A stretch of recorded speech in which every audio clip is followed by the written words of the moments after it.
So dear students,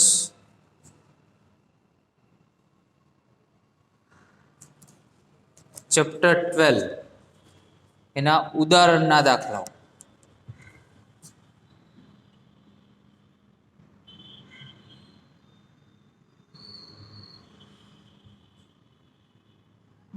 બાર point 1. જેમ સૂર્ય પૃથ્વીની આસપાસ કક્ષામાં ભ્રમણ કરે છે તેમ પરમાણુ અંગેના રધરફર્ડના ન્યુક્લિયર મોડેલમાં ન્યુક્લિયસ કે જેની ત્રિજ્યા તમને આપેલી છે, તો 1 by 1 જે મેટર આપેલી છે બધી લખતા જઈએ. તો ન્યુક્લિયસની ત્રિજ્યા r બરાબર કેટલા આપ્યા છે? 10⁻15 મીટર.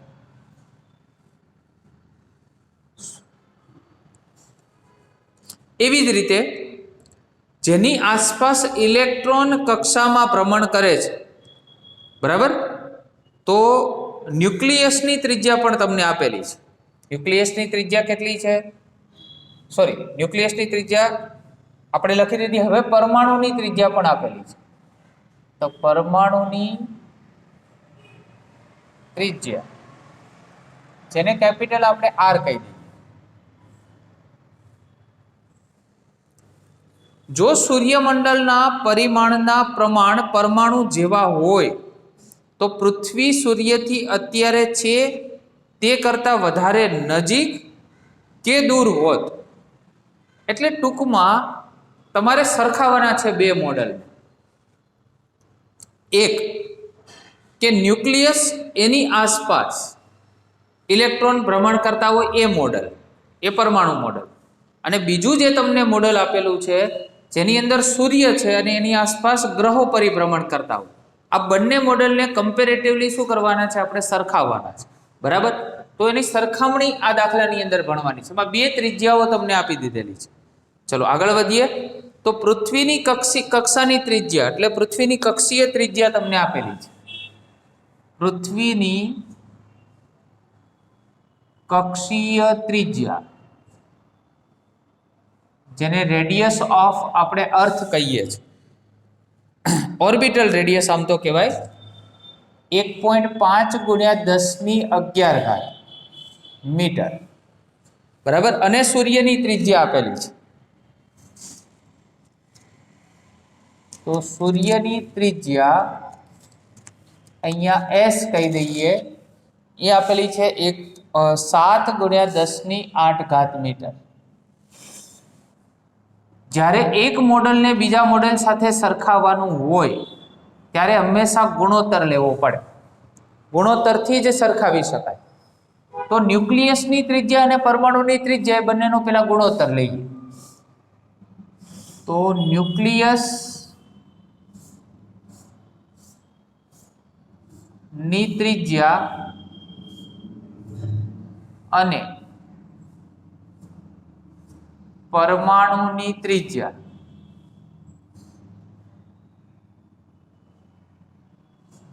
નો ગુણોત્તર લેતા. એમાં મોટી ત્રિજ્યા કોની હોય? હંમેશા આપણે જાણીએ છીએ પરમાણુની ત્રિજ્યા મોટી હોય અને ન્યુક્લિયસની ત્રિજ્યા નાની હોય. તો આપણે મોટી ત્રિજ્યા અને છેદમાં નાની ત્રિજ્યા લઈએ તો અહીંયા 10⁻10 આવશે અને અહીંયા 10⁻15 આવશે. તો આ ગુણોત્તર કેટલો મળ્યો તમને? 10⁵. હવે આ ગુણોત્તર છે એને કોની સાથે સરખાવવાનો છે? સૂર્ય અને પૃથ્વી. અહીંયા દોરીએ આપણે. આ મોડેલ છે કોની સાથે સરખાવવાનું છે? તો કેન્દ્રમાં સૂર્ય હોય અને પૃથ્વી છે આની આસપાસ પરિભ્રમણ કરે છે.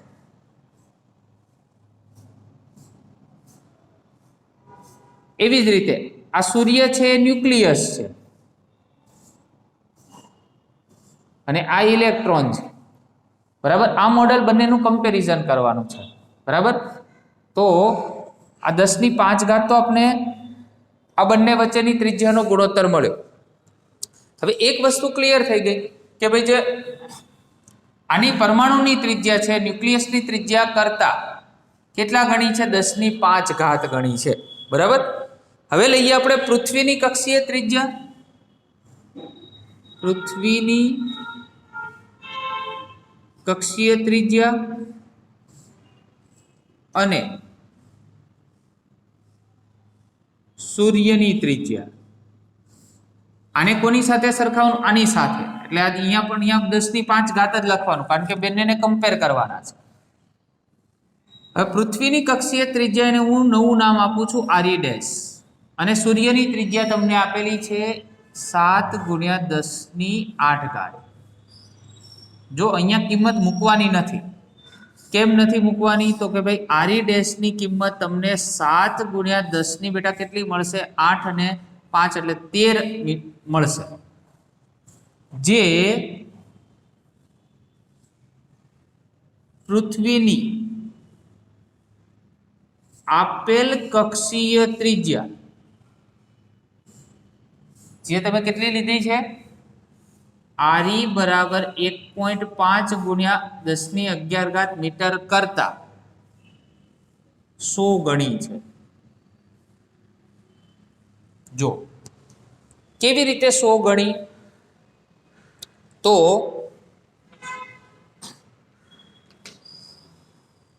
અહીંયા આપણે નવી ત્રિજ્યા શોધી પૃથ્વીની, જ્યારે બંનેનું કમ્પેરિઝન કર્યું ત્યારે. તો આ 10 ની કેટલી ઘાત છે? 13 ઘાત. આ 10 ની કેટલી ઘાત છે? 11 ઘાત. આગળનો આંકડો છે એ થોડી વાર માટે ભૂલી જાઓ, કારણ કે 7 અને 1.5 છે. આપણે ઘાત છે એની વચ્ચેનો ડિફરન્સ જુઓ તો આ 10 ની 13 ઘાત અને 10 ની 11 ઘાત બંનેનું માઇનસ કરશો એટલે 10 ની 2 ઘાત.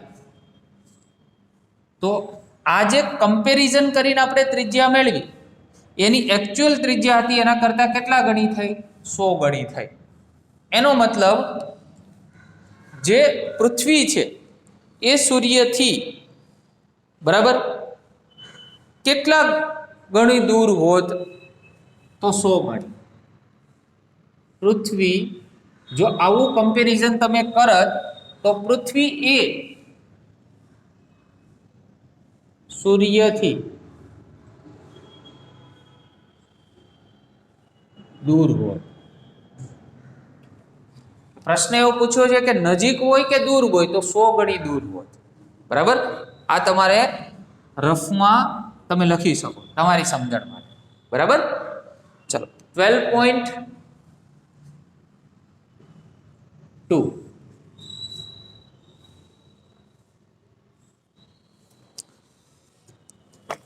ગેઇગર માસ્ટર્ડના પ્રયોગમાં 7.7 મેગા ઇલેક્ટ્રોન વોલ્ટ આલ્ફા કણ ક્ષણિક સ્થિર બનીને તેની દિશા ઉલટાવે છે. બરાબર? તે અગાઉ ન્યુક્લિયસથી તેનું નજીકતમ અંતર કેટલું હશે? હવે તમને એની એનર્જી આપેલી છે આલ્ફા કણની. બરાબર? એનર્જી તમને આપેલી છે, ક્ષણિક સ્થિર થાય છે આલ્ફા કણ છે. ક્ષણિક સ્થિર થાય અને પછી તેની દિશા ઉલટાવે. એનો મતલબ પેલા કઈ સ્થિતિમાં છે? સ્થિર સ્થિતિમાં છે. અને પછી કઈ સ્થિતિમાં જાય છે? ગતિમાં. એટલે સ્થિતિ ઉર્જા એનું બધું જ ગતિ ઉર્જામાં રૂપાંતરણ થાય છે. આવું કન્સેપ્ટ બને. બરાબર? માટે આલ્ફા કણ જે આગળ જાય છે એની ઉર્જા તમને આપેલી છે, એટલે આલ્ફા કણની ગતિ ઉર્જા આપેલી છે. આલ્ફા કણની ગતિ ઉર્જા એટલે કે 7.7 મેગા ઇલેક્ટ્રોન વોલ્ટ. હવે ખાસ ધ્યાન રાખજો, આ મેગા ઇલેક્ટ્રોન વોલ્ટ છે એને પહેલા તો મેગાને દૂર કરો એટલે 10⁶ આવે, અને ઇલેક્ટ્રોન વોલ્ટને જૂલમાં કન્વર્ટ કરો એટલે 10⁻⁻19 જૂલ થાય.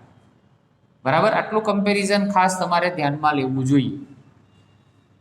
તો પહેલા તો અહીંયા ગતિ ઉર્જાની ગણતરી અહીંયા જ કમ્પ્લીટ કરીએ.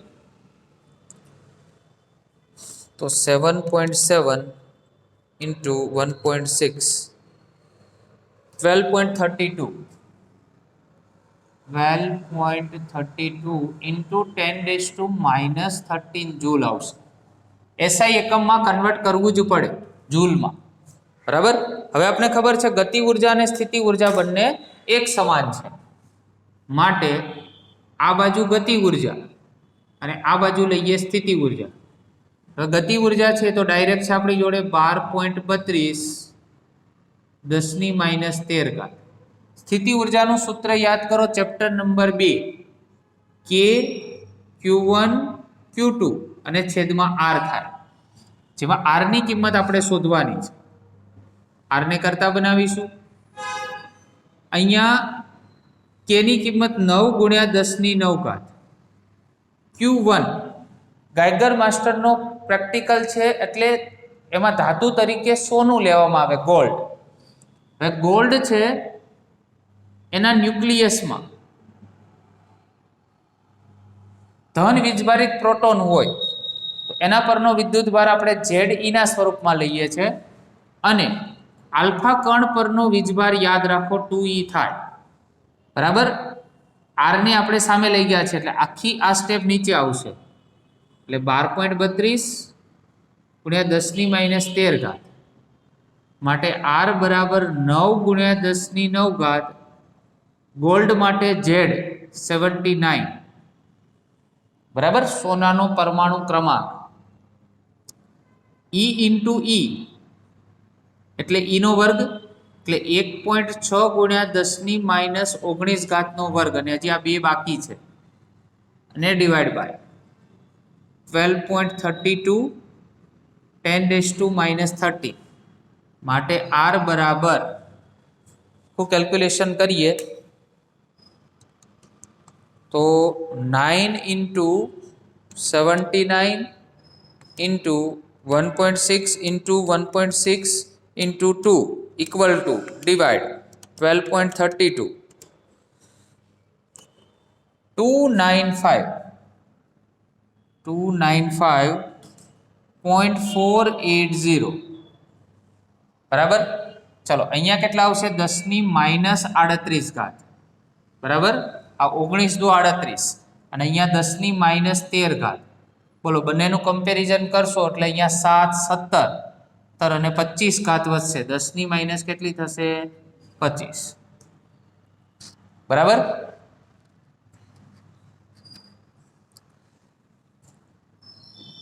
તો R બરાબર તમને આન્સરમાં આપેલું છે 10 અહીંયા 10 કેટલી છે? -13 છે, બરાબર. અને હજુ એક અહીંયા 10⁹ બેટા રહે છે, જે અહીંયા એક ભૂલાઈ છે ઘાત, જ્યાંની જોડે લઈએ એટલે આ ટોટલ કેટલી થઈ જશે? 10 - 29 અને 10 - 13. ચલો, તો અહીંયા 29 અને 13 એટલે 7 અને અહીંયા રહેશે 9, બરાબર. 9 અને 7 અહીંયા રહેશે -16. ચલો, એક પોઈન્ટ આ બાજુ લઈ જાવ તો 29.54 અને 10 - -15 આવશે મીટર, બરાબર. આન્સરમાં તમને બુકમાં 29.54 ને એપ્રોક્સિમેટ 30 લીધા છે, અને 10 - 15 ને ફર્મી કહેવાય, ફર્મી મીટર, બરાબર. એટલે 30 ફર્મી મીટર તમારો આન્સર આવે. ઓકે, તો આમાં જે યાદ રાખવા જેવી વસ્તુ છે ને,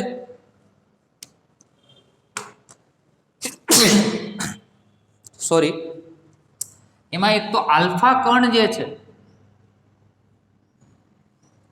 એના પરનો વીજભાર કેટલો હોય? 2E જેટલો. આ ખાસ યાદ રાખજો,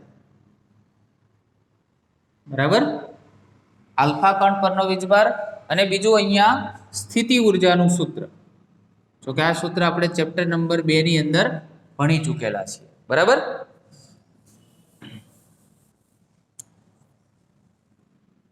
.3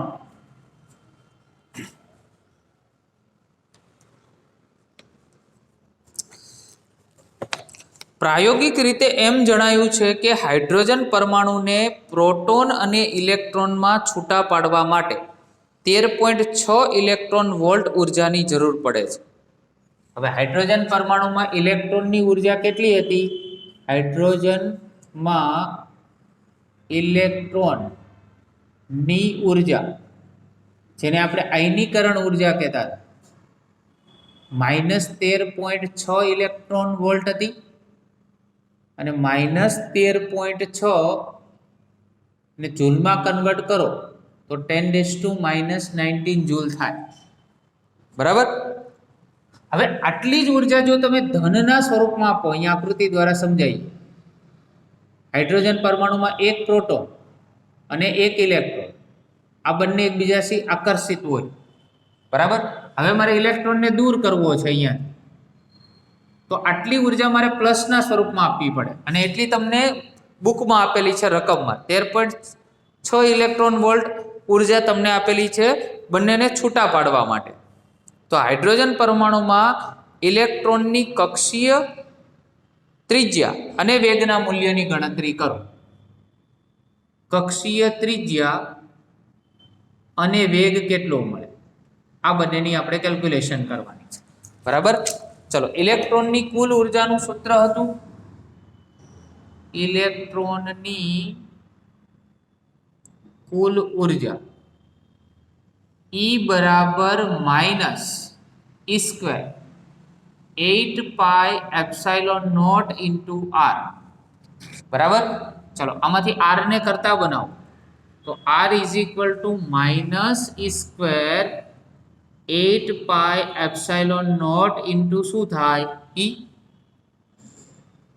માઇનસ E એટલે 1.6 10⁻⁻⁹ એનો હોલ સ્ક્વેર, 8 પાઈ એટલે 3.14, એપ્સાઇલોન નોટ એટલે 8.854 ગુણ્યા 10⁻12 અને E એટલે કુલ ઉર્જા જે આપણે ઉપર કેલ્ક્યુલેશન કરેલું છે 10⁻19 આખા એક ગયા, એક વધશે હજી ઉપર, માટે R બરાબર આ માઇનસ અને આ માઇનસ, માઇનસ પ્લસ થઈ જશે, બરાબર.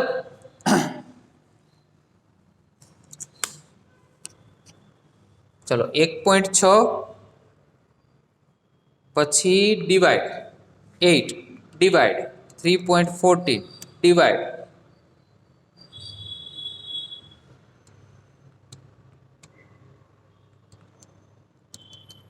1.6 divide 8 divide 3.14 divide 8.854 again divide 13.6,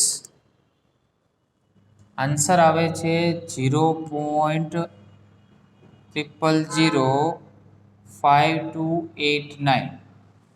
ચલો, ઉપર કેટલી ઘાત રહેશે બેટા, 10⁻19 ઘાત રહેશે. નીચે કેટલી છે તો 10⁻- કેટલી છે 12, એટલે અહીંયા કેટલી આવશે 10⁻⁷, બરાબર. 1 2 ને 3 પોઈન્ટ આ સાઈડ લઈ જઈએ તો 0.5289 છે ને 53 કહી શકાય ને 10⁻10. હવે યાદ કરો 10⁻10 ને આપણે એંગસ્ટ્રોમ કહેતા હતા, એટલે એંગસ્ટ્રોમના સ્વરૂપમાં આટલી થાય, બરાબર.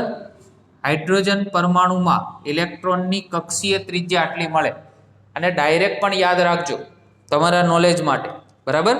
અને આપણે પ્રૂવ કરીને બતાવ્યું. ચલો, બીજું પૂછ્યું છે એનો વેગ, કક્ષીય વેગ. તો કુલ ઉર્જા, ઇલેક્ટ્રોનની જે કુલ ઉર્જા હોય એની ગતિ ઉર્જાના ઋણ મૂલ્ય બરાબર હોય. તો E બરાબર શું થાય, -k, બરાબર. કુલ ઉર્જા ગતિ ઉર્જાના ઋણ મૂલ્ય બરાબર હોય, તો કુલ ઉર્જા તો આપણે આપેલી છે -13.6 મૂકી, હમણાં આ 1/2 mv² થાય, આપણે આમાંથી v² ને કરતા બનાવવો છે તો -2e અને ડિવાઈડ બાય શું થશે m, તો v² = -2, એની જગ્યાએ કેટલા છે -13.6 અને 1.6 ગુણ્યા 10⁻19 અને ડિવાઈડ બાય m એટલે 9.11 ગુણ્યા 10⁻31. ચલો, v² બરાબર આ માઇનસ અને માઇનસ પ્લસ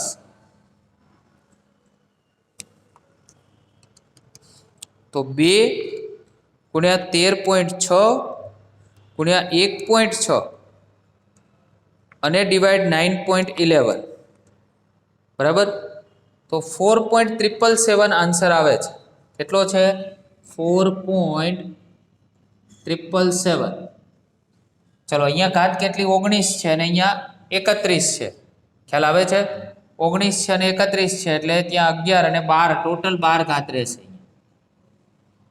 ચલો v સ્ક્વેર છે એનો આપણે ફક્ત v જોઈએ છે એટલે વર્ગમૂળ કાઢો.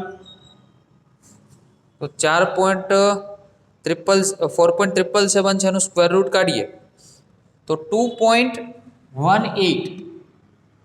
એટલે 2.2 કહેવાય.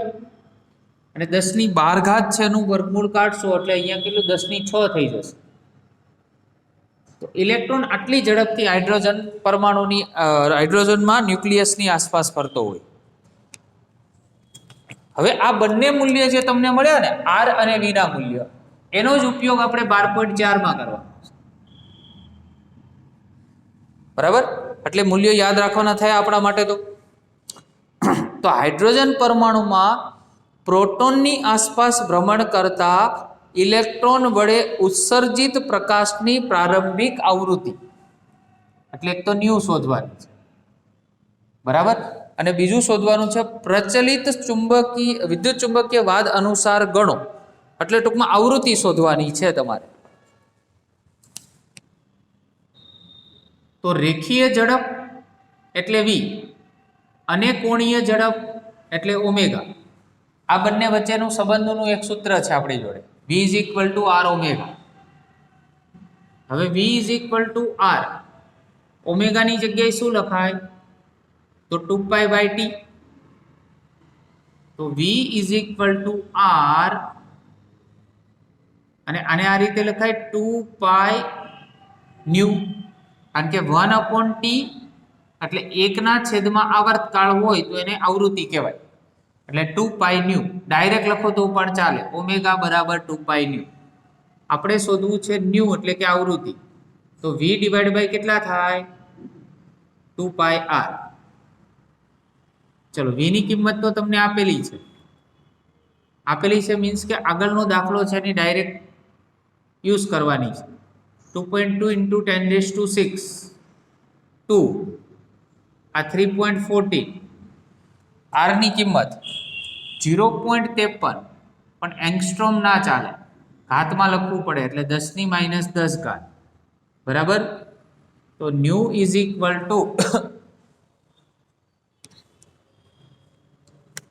2.2 ડિવાઇડ 3.14 ડિવાઇડ 0.53 તો 0.6609. બરાબર. અહીંયા કેટલી આવશે? 10⁻16 ઘાત. ટોટલ કેટલી આવશે? 10⁻16 ઘાત. આન્સર એકવાર આપણે ચેક કરીએ. બરાબર. તો 6.6 આપેલો છે.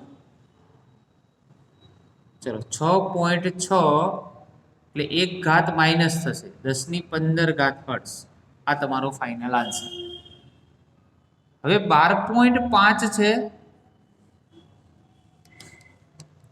એમાં સૂત્રનો તમારે ઉપયોગ કરવાનો છે કોણીય વેગમાનનું ક્વોન્ટાઇઝેશન. કોણીય વેગમાનનું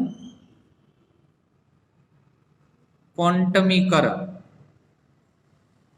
એનો સૂત્રનો ઉપયોગ કરવાનો છે mvn અને rn. યાદ કરો શું હતું સૂત્ર? nh/2π. બરાબર. જેમાં v એટલે શું છે? nમી કક્ષાનો વેગ. તો વેગ બરાબર શું થાય? અંતર. પરંતુ અંતર તો અહીંયા કોના સ્વરૂપમાં હોય? પરિઘના સ્વરૂપમાં. વર્તુળાકાર પરિભ્રમણ છે એટલા માટે. અને છેદમાં સમય.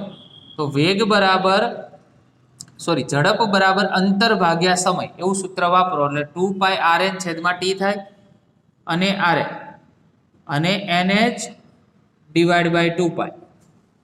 આમાંથી તમારે n ને કરતા બનાવવાનું છે. બરાબર. તો પહેલા તો જો આ 2π અને 2π એટલે કેટલા થઈ જશે? 4π². રાઈટ. ચલો અહીંયા આપણી જોડે શું વધશે? m. તો એક m લખી દઈએ. આ RN છે ને અહીંયા પણ RN છે તો શું થશે RN નો સ્ક્વેર થશે અને ડિવાઈડ બાય શું થઈ જશે આપણી જોડે h બરાબર આ સૂત્રનો બેટા તમે ઉપયોગ કરશો બરાબર 4 પાઈ નો સ્ક્વેર m RN નો સ્ક્વેર અને t into h અહીંયા જે t રહેશે ને t into h બરાબર બધી જ કિંમત આપેલી છે આમાં ફક્ત કિંમત મૂકશો એટલે n જે છે એની તમને વેલ્યુ મળી જશે બરાબર તો આ અહીંયાથી ફક્ત કિંમત મૂકવાનું જે છે એ તમને હોમવર્કમાં આપું છું એટલે 12.5 સુધીના એક્ઝામ્પલ આપણે ક્લિયર થઈ જાય okay thank you very much